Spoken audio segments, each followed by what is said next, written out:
What I'm going to do today is just kind of give you an overview of our environmental footprint project for the U.S. beef industry that has been underway for the last 4 years. So before I get started, just to acknowledge really the folks that did the bulk of the work on this, Dr. Alan Rotz at USDA-ARS, and Senrape, who was a postdoc that was heavily involved in all this work, and also Dr. Greg Thoma at University of Arkansas have all been very much heavily involved in this research.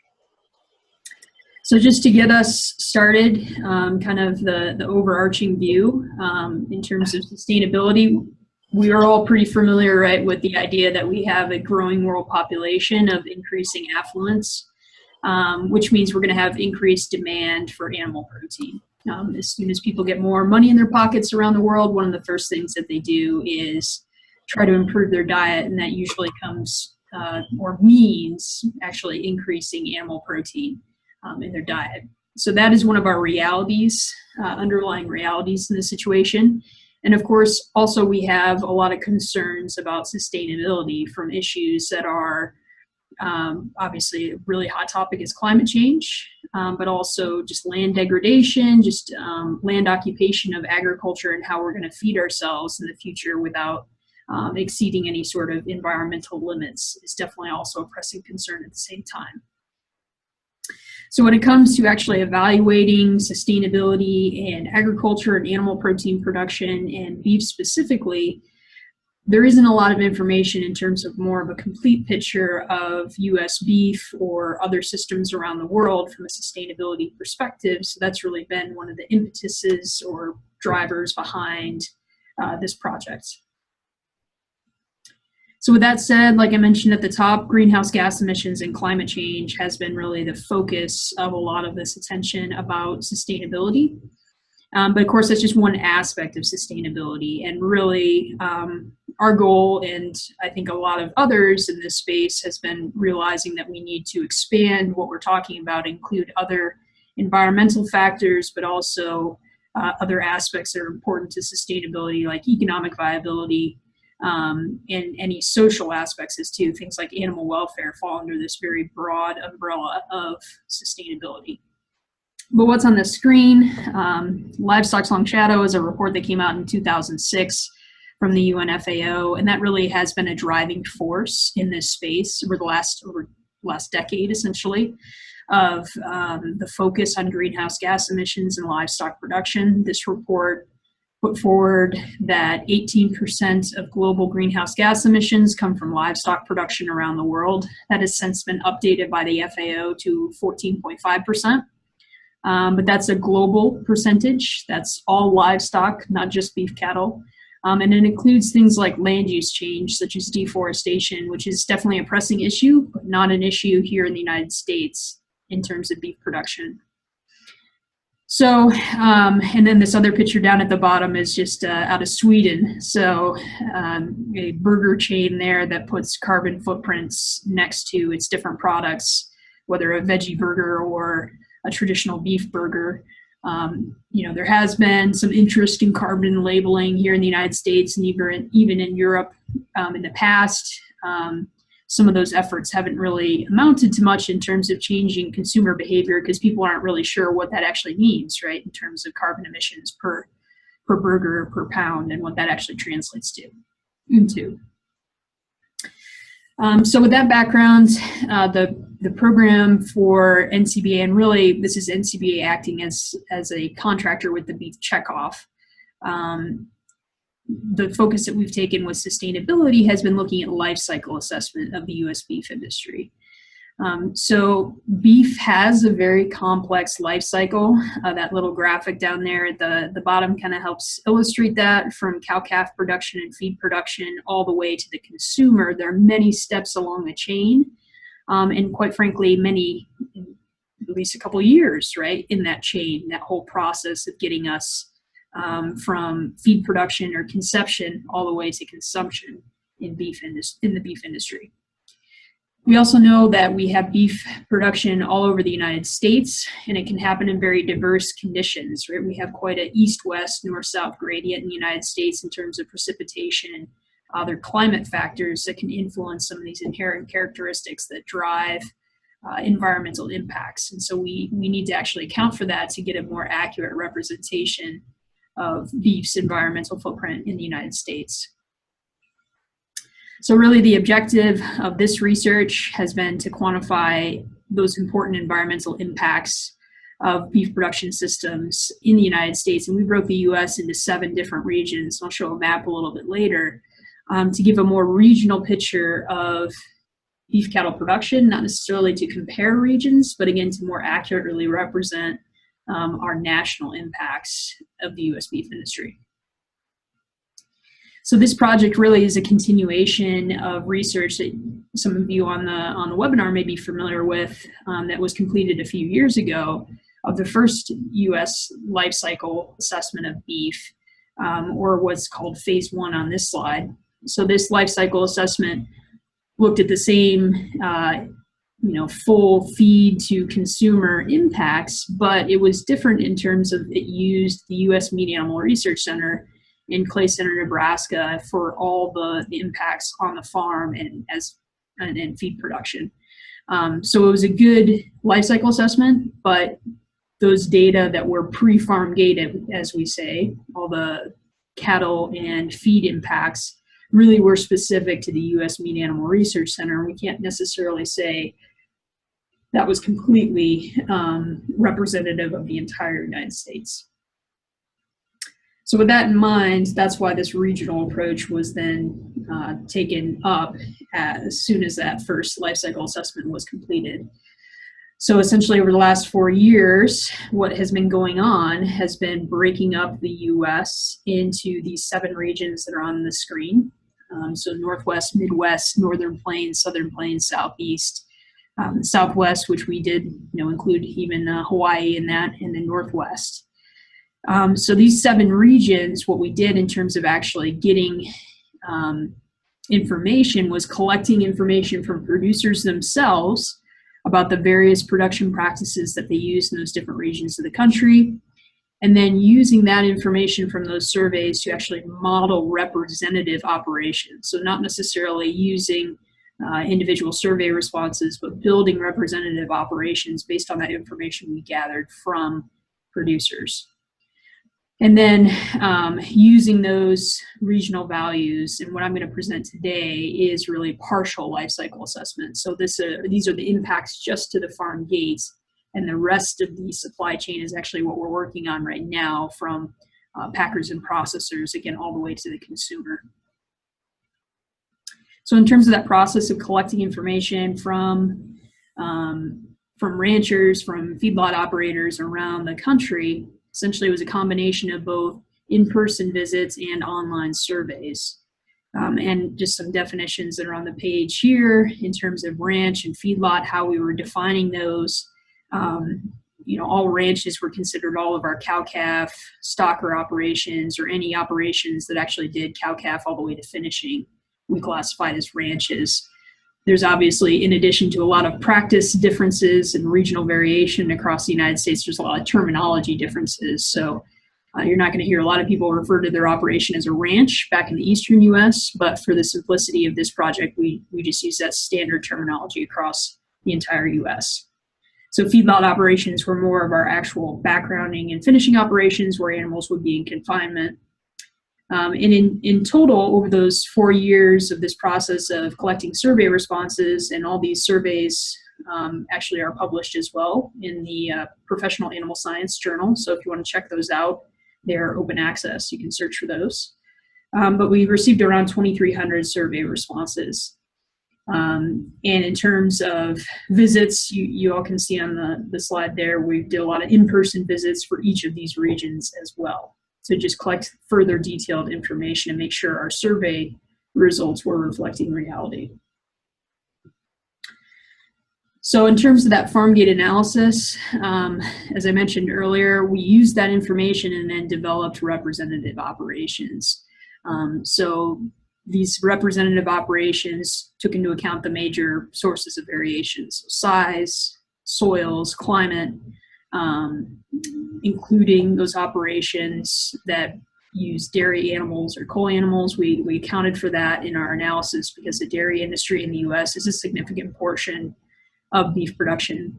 And then those representative operations were simulated in a model called the Integrated Farm Systems model. This is really the life's work of Dr. Al Rotz in terms of this whole farm systems model that actually can simulate and help us generate these environmental footprints.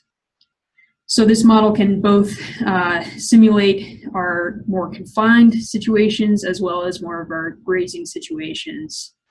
And just very briefly, in terms of what that model is actually accounting for, it is a model that's essentially a combination of both empirical and process-based methods, but it takes a mass balance approach and really accounts for all the different processes that take place on the farm. So we are simulating crop production, including tillage, and all the emissions that are coming from farm equipment. And harvesting, preservation in those cases where it's relevant, if we're making silage, for example, any emissions that are coming from the animals themselves, any emissions coming from the manure or from the soils. So all those things, that whole farm system, anything that's crossing these boundaries that's on the slide here, we're accounting for those nutrient flows in our environmental footprints. So in terms of life cycle assessment, as I mentioned before, this is really a partial life cycle assessment. It's a cradle-to-farm gate assessment. Life cycle assessment in general is essentially an environmental accounting system where we're looking at the entire process, in this case, beef production, and saying what are our major impacts, or the things that we're really interested in: greenhouse gas emissions, reactive nitrogen, consumptive water use, and fossil fuel use is really what we focused in on this portion of the project. And so we're looking at both, again, those things that are happening in that green box, the farm, which is where, again, the integrated farm system model helped us in terms of simulating those inventories, and also upstream impacts that are in that red or pink box, right? So we were accounting for electricity use on the farm, fertilizer use, and using some of the life cycle inventories that are out there that are publicly available to estimate the actual impacts of, for example, electricity use, right? These are things that the producer can't really control if their electricity is coming from a coal-fired power plant, but we are accounting for that in the footprint of U.S. beef. So as we're moving into those results, I just kind of verbalized this, but the four main things that we focused on in this portion of the project were greenhouse gas emissions expressed as carbon dioxide equivalents, reactive nitrogen losses, fossil fuel energy use, and then non-precipitation water use, or essentially our blue water footprint for beef. So this first section, these regional results, this is just kind of showing you the regional variation, or at least the range of these different aspects that exist. And then these pie charts are showing you kind of where those emissions or impacts are taking place in terms of that partial life cycle assessment of beef. So for example, these results here are showing you the carbon footprints that we find for regional averages across the US. So we do have a fair amount of variation, from 17 to 27 kilograms of carbon dioxide equivalents per kilogram of beef carcass weight. What is consistent across all those regions is that the animals themselves are the major source of emissions, and that specifically is enteric methane. So that 58% is almost all enteric methane in the blue on the pie chart. Other significant sources are feed production, so this would be especially our nitrous oxide emissions that come from soils, from the manure itself, and other things like our resource production. That's our upstream emissions that I had just mentioned to you all. And anthropogenic CO2 would be our things like actual on-farm use of equipment and burning fossil fuels. So reactive nitrogen, again, a fair amount of variation across the different regions. And a lot of this variation in some of these categories is actually just driven by the inherent characteristics of those regions in terms of having to use more fertilizer based on just soil types, and that driving some of those emission differences or footprint differences. For reactive nitrogen, so reactive nitrogen is essentially all forms of nitrogen beyond the nitrogen gas that's in the atmosphere that we're breathing right now, that makes up the majority of the atmosphere. So things like ammonia, nitrate, nitrous oxide are all considered reactive nitrogen. Ammonia dominates our reactive nitrogen emissions, so a lot of this would be coming from our situations where we do have confined feeding. We have that mixing of urine and fecal matter, or hitting soil and breaking down urea to actual ammonia, and that being able to volatilize. Nitrification, denitrification in red, so this is mostly our nitrous oxide, again coming from soils, and then nitrate leaching would be in blue, our third most largest source of reactive nitrogen. For fossil fuel use, this category is a little bit differently it looks a little different in terms of its breakdown of where that impact is coming from, because most of our fossil fuel use on farm or to this partial LCA of beef is actually the upstream emissions, or upstream, in this case, use of fossil fuels. So that's our electricity use and fertilizer are the two big ones there that makes up that 75% chunk of the total footprint. Feed production, this is mostly, again, our actual on-farm use of fossil fuels for equipment. And then finally, blue water consumption, when we're looking at the regional variation. If we think about just that variation across the United States, this category has the most variation, and hopefully that makes sense. So blue water, again, is our surface and groundwater. That's what blue water is. And the variation really is kind of that east-west gradient. So in the eastern United States, where most crop production, pasture production is relying exclusively on rainwater or precipitation water, the blue water footprint of beef is quite low. If we go to the western U.S., where we're relying more on irrigated croplands or irrigated pasture, the water footprint of beef can be higher. So this is a category where we have a fair amount of regional variation. So you can see here, essentially feed production makes up 97% of the water footprint of beef. So it's either feed production that's happening on the farm, or feed production that is, happening place off the farm, but it's purchased in and relied on irrigation. So drinking water is actually very minor in terms of total water use for beef. We also included, tried to account for the water that would be used on feed yards for dust control, for example. That's also fairly minor in terms of total water use. So just a little bit more in terms of breaking down those sources with a little bit more resolution for those different impact categories or footprints that I just went over. Again, for greenhouse gas emissions in the upper left, enteric methane is our largest source of emissions. And again, we expressed all these emissions on carbon dioxide equivalent bases. And for methane, we used a global warming potential of 28. For nitrous oxide, which is our second biggest category, we used a global warming potential of 265. So again, just a small amount of these gases will add up more as compared to carbon dioxide. And again, our energy use, most of it's in upstream, all of that electricity and fertilizer. Water use, again, very much so is dominated by feed production. Again, dust control, very minor. And reactive nitrogen mostly is coming from ammonia. So this is a pretty busy slide, but this is just taking a lot of that information and breaking it down based upon the phase of production. So for cow-calf, stocker or backgrounder, segments of the industry, or finishing. Okay, so you can see the color scale at the bottom. Cow-calf is that red or pink color, stocker backgrounder is yellow, and finishing is in the blue.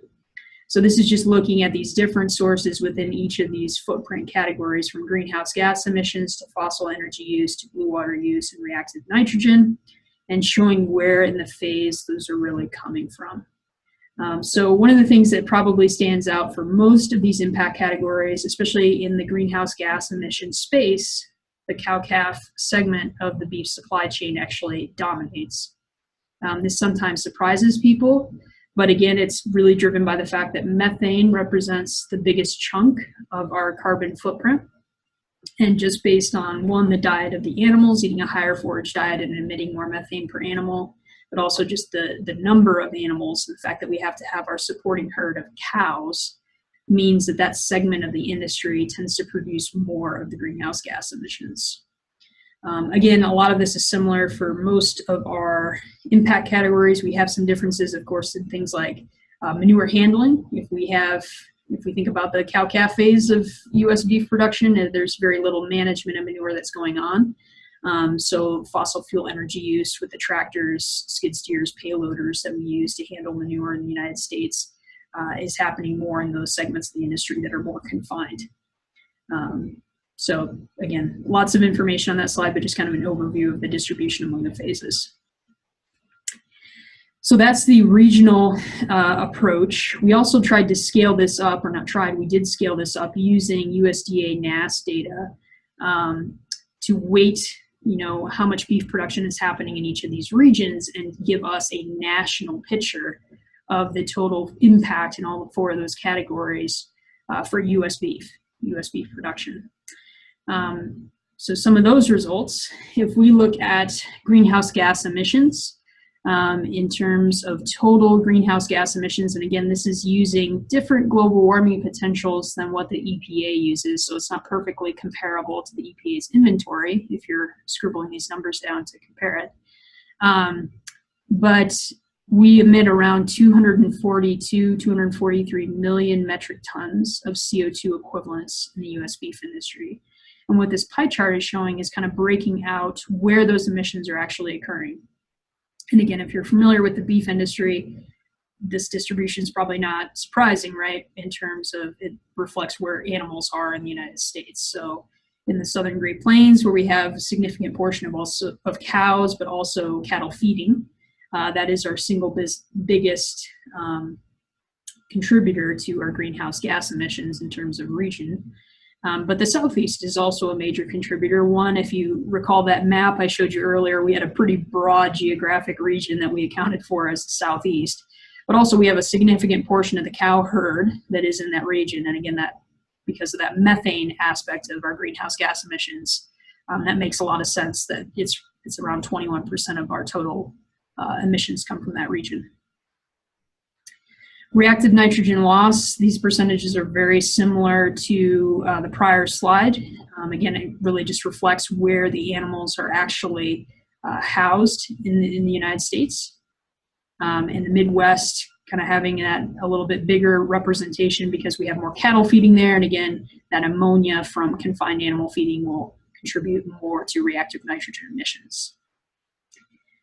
Fossil energy use, again, pretty similar, but we have more cattle feeding in the Southern Plains. And again, because of our embedded or upstream fertilizer impact in this category, that really is why this segment of the country stands out a little bit more, is because of those upstream sources with associated with feed production and electricity use. And then blue water consumption, this looks a little bit different, but the distribution really reflects where we have irrigation taking place in the United States. So in our western parts of the U.S. Or more arid parts of the U.S., we have a higher blue water consumption. And we get to the eastern United States, and obviously we're, again, mostly relying on precipitation, so the blue water consumption is very low. It's just really reflecting drinking water consumption by cattle. So a little bit, just to go back, sorry, just some context on things like the fossil energy use. It's hard to know what the heck does this value actually mean, right? Really, it's less than 1% of total fossil energy use in the United States, this number here. And for blue water consumption, if you were to look at the U.S. Geologic Service, the actual estimation of how much water withdrawals take place in the United States, it's somewhere around 5% of total water withdrawals, right? So just to try to provide a little bit of context about what those numbers actually mean. So we also looked at sensitivity in terms of sensitivity analysis of how sensitive the model was to changing a certain component. and then looked at our analysis of uncertainty in terms of our confidence in these predicted results, which was a lot of it is based upon expert opinion of these individual components of the model. So perhaps not too surprising based on some of the things I showed you for sensitivity, and a little disclaimer, this is looking at changing this, this impact category and not looking at all the ripple effects through the rest of the model just because it became too complex. But again, because enteric methane is our largest source of greenhouse gas emissions, anything we can do or anything that would change enteric methane emissions would change the overall footprint the most, so it has the most sensitivity. And similar for our fossil energy use, again, because that upstream energy use, both the fertilizer and electricity, dominates this category, that has the most effect on that whole impact category or footprint for beef. For uncertainty, these numbers, again, are just mostly based on our expert opinion in terms of the variation in each one of these categories, but something to keep in mind, right? We usually present our means, but they are plus or minus in terms of how certain we are about those estimates. So just to tie it all up into kind of concluding all these numbers I threw at you, in terms of that national level assessment, essentially what we assume our greenhouse gas emissions are for cradle to farm gate for US beef is about 243 million metric tons, or again, teragrams of carbon dioxide equivalents, a fossil energy use of about 569 picojoules of energy, which again is less than 1% of total fossil energy use in the United States, reactive N losses of 1,760 gigagrams of nitrogen, and blue water consumption of about 23 teraliters of actual water. So in terms of taking those, that national level assessment and expressing it per kilogram of carcass weight produced in the United States, that gives us an average carbon footprint for beef around 21.3 kilos of carbon dioxide equivalents per kilogram of beef, 50 megajoules of energy use, 155 grams of nitrogen, reactive nitrogen emitted, and 2,000 liters of water. So if you were to go through and look at the literature, these numbers are fairly close. In terms of the water use number, this is significantly lower than that life cycle assessment I talked to you all about at the beginning of the presentation that used U.S. Meat Animal Research Center as a model. And that's just because Mark, as a individual operation, uses more irrigation water than the average in the United States because of its location in Nebraska. So what's the next step for this? We're looking at, again, essentially feeding this information in with information collected from the rest of the supply chain. So we have collected primary data from actual packers and further processors of beef, meat grinders, people that make hamburger patties, for example, retailers, food service operations, distributors, all those other parts of the supply chain to make sure that we're getting a full picture of the US beef system. And that's really important because, for greenhouse gas emissions, for example, the farm segment dominates, but for other impact categories, we have significant portion or a significant amount of, for example, fossil energy use, or refrigerant use in our food service and retail establishments that can contribute significantly to the total footprint of beef. And so we want to make sure that we account for everything, not just putting all of the burden, if you will, on our producers. So really the purpose of this type of life cycle assessment is, one, to benchmark where we are, but also to look at the hot spots along the supply chain and say, what are our actual opportunities to mitigate emissions? And using what we will be using is more of a case study approach when we look at those potential mitigation strategies, because we have to look at all the ripple effects of potentially emitting or reducing, enteric methane, for example. But if it increases our nitrogen excretion of cattle, then it's not really a viable mitigation strategy. And most importantly, looking at the economic implications of some of these mitigation strategies. If they're not economically viable for our producers, then they're not going to be a very sustainable mitigation strategy for us in the U.S. beef industry. So with that, again, just to acknowledge the co-authors at USDA-ARS and Arkansas, and all this work was funded by the Beef Checkoff. And with that, I am happy to take any questions. Excellent. Thank you so much, Sarah. And so for those of you who joined after I originally gave you this information, I do have everyone on mute, but there's a chat function at the bottom of your window that you can use to ask questions. If you have any for her about the research she's done, or maybe other, are you okay with handling questions about other sort of sustainability, environmental things that NCBA is doing? Any, yeah, free.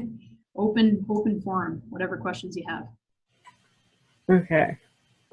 Actually, I'm like, so while I'm waiting for people to type in their questions, could you give me like a 2-minute, like what all is, and like what all are you guys doing besides, I know you've done this huge LCA part, but what else are you doing around, so what is it you're directing, right? Sure. So, the life cycle assessment is a big focus of this whole research program, but we also have other research going on things like ecosystem services of grazing lands in the United States. So we have some folks working on trying to actually put some economic numbers to the ecosystem value that gets generated from grazing lands that are managed by beef cattle producers in the United States. So that's some interesting research, and kind of getting back to that idea that we have to account for a bigger picture of sustainability, that we have to focus on social benefits, not just social costs, which is usually how this topic is framed. That's an interest. We're also really digging into this whole idea of feed conversion efficiency, of what cattle are actually doing in our food system from a standpoint of taking the inedible, right, the grass, the byproduct feeds that cattle eat, and upcycling it to high quality human edible protein in the form of beef. So there's some interesting research on that front as well. Excellent. Okay, so we have a couple of questions. I'm going to read those to you. So one asks, do you have the breakdown of the results by production phases? Yes. So hopefully you can see some of those slides if they weren't changing for anyone. I'm looking right. at. So sorry. No, right. So I think what they're asking is, so you have like the full, like the chart for like greenhouse gas emissions, and then you say how much of that is like animals and manure, and right. And then you have the slide where it's got all the things, but I think they want to know if they can get like the pie chart breakdown of like for the, say, the stocker phase, what part is animal manure, right? Obviously you have to have those numbers. Yeah, so that one chart that was super busy with all the bars, right, that was kind of that breakdown of the production, right, phases. And we right, can definitely share that with people offline too, because we have a similar chart from that first LCA that I shared, that the percentage breakdowns from stocker versus feedlot versus cow-calf are pretty similar. Again, cow-calf dominates for greenhouse gas emissions.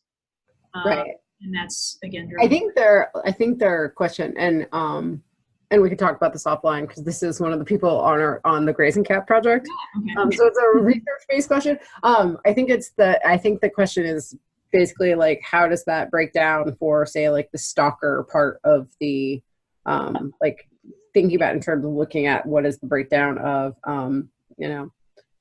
enteric methane versus manure versus whatever for the stocker part, right? Obviously you had to have it to get that big chart, but we can get that. And then so there's an additional question which asks about identifying mitigation strategies. So are there any, like, I would assume, like, sort of low-hanging fruit, what are the easy or maybe the hard, like what are the mitigation strategies that you think seem feasible?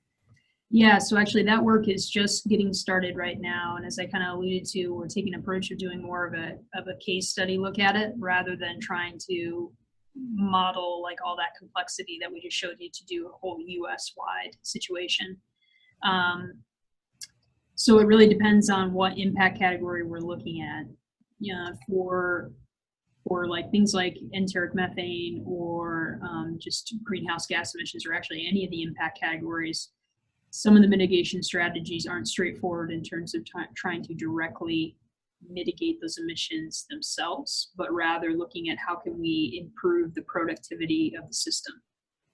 So can we increase the pregnancy rate, of cattle in a production system, and therefore produce more beef for the resources we're putting in and dilute out our emissions more. So we're looking at both, we'll look at using feed additives and what are the implications of that, but also kind of more of those system level effects of what if we change some of the production parameters. We're looking at things like no-till for our crop production, for example.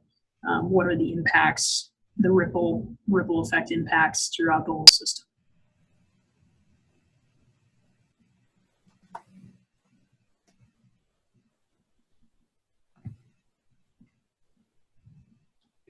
Okay, so we have another question that asks about, did you have the ability to measure water from holding ponds for irrigation versus blue water, or like aquifer-based irrigation water?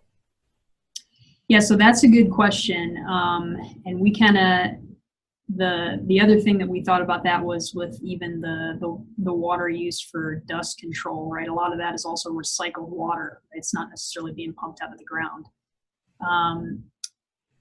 That's more of a challenging thing to answer. Essentially, we ask people in the surveys for their irrigation water use, and so we're assuming what they gave us in terms of information was, pumping out of actual, most cases, wells, right, or using surface water allocations that they may get depending on where they are in the Western U.S.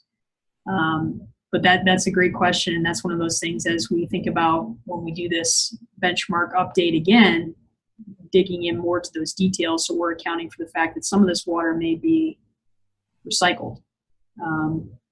And just to go a little bit further on that, the blue water consumption, it's always tricky because it's not that water gets destroyed, right? Obviously, the animals are urinating, defecating it out, and respiring it back out into the local environment. So blue water footprints can sometimes be a little bit misleading. It also doesn't tell us anything about scarcity, right? If that level of water use is actually unsustainable or not. So that is something that as we go into this next phase and kind of scale up this full life cycle assessment, we are going to be looking at things like scarcity, because that provides more informational value, if that makes sense, for this water use, rather than just saying this is how many liters it took per pound of beef. Okay, next question, right? And so I do think that's a really important thing that we don't necessarily always think about, because we think so whenever we use that number for how much water was used, I'm like, but all the water, the water cycle has been used, right? So the next question is about carbon sequestration in grasslands. I think the real question is, did you account for carbon sequestration in grasslands to offset the emissions of the rest of the system? Short answer is no. So these greenhouse gas emissions that we're showing you are just with assuming carbon equilibrium for all the lands that are in the United States. That's always the first question that we get, and we're interested in looking at carbon sequestration in those mitigation case studies that I talked about just a few minutes ago. One of our challenges with accounting for carbon sequestration is that geographic variability in the United States, and just the variability of the empirical data that's out there about what kind of rates of carbon sequestration we can assume. And the reality that in some places, like where I'm sitting in Colorado, in the eastern plains of Colorado, for short grass prairie that's never been plowed, are we really adding carbon, or are we just kind of, again, at equilibrium? And so we took a very conservative approach in terms of not accounting for carbon sequestration. Essentially what we did do with that integrated farm systems model is simulated the land, like any of the natural fluxes that would take place without the cattle there, and then the system with the cattle, and just took the emissions that would be due to the animals actually occupying that space and actually being there and a part of that production system. So carbon sequestration is something, again, we're going to be looking at in those mitigation strategies or those case studies in the next phase of this research.